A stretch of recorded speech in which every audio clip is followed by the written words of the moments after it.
this is how I contracted this or whatever.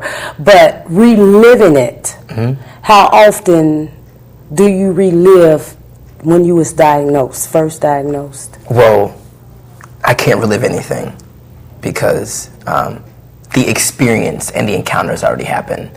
What I can do is kind of reflect it, because if I want to relive it, I'll have to go back into that same spirit of depression and suicide, and where I'm at today, I mentally, physically, emotionally can't relive that because I've grown from that.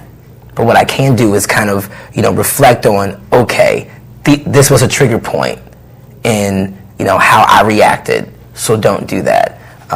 But I talk about that day to give the emotion of what I was going through, to at least, try to paint it in someone's mind, giving, exact locations, giving the exact feeling of telling your mother that you have an infectious disease, but now telling, your mother that her second son does.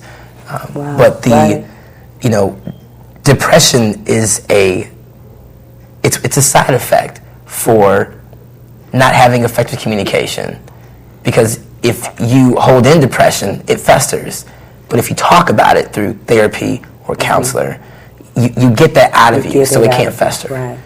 And Wilbur, what about you? How often, or do you even relive? I don't. Because it's been 27, 26 It's so long ago, but I just remember when they first told me, and I went home, I told my mother, told my sister, and I went on about my business.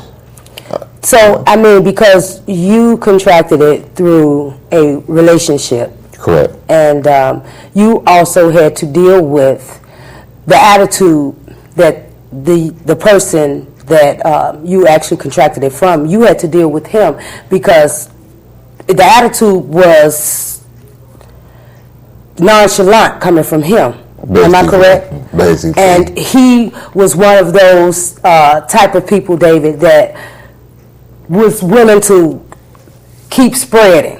He wasn't trying to hear. A walking time bomb. Exactly. Right. And a walking time bomb. He's passed away since years. Yeah, years. And what you had to deal with, how you had to deal with it, it just seems like you... I can't remember. right. Well, it's understandable, but it's just still. And David, if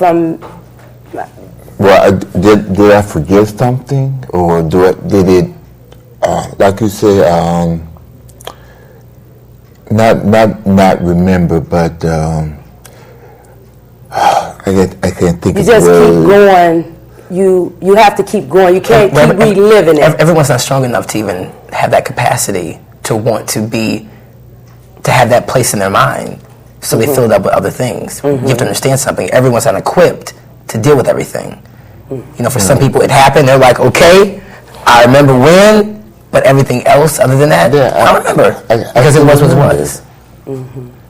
I think I want to, I may have wanted to forget. So eventually it happened because I haven't heard about it or thought about it till you brought it up. And I'm thinking, man, wow, that was a long time ago. Let me see.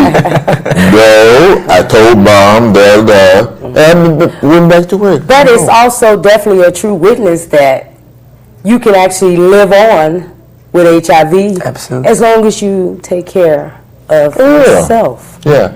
And David, with you meeting Mr. Catalog today and meeting someone, because it's only been 3 years for you, and you actually sit next to someone that has had HIV, lived with it for 27 years. Absolutely. How does it feel, even though you're out and you're spreading the word and you're helping others, how does it feel to sit next to this gentleman? I'm hopeful. This is my, example, or an example of greatness. I I can't even imagine how many people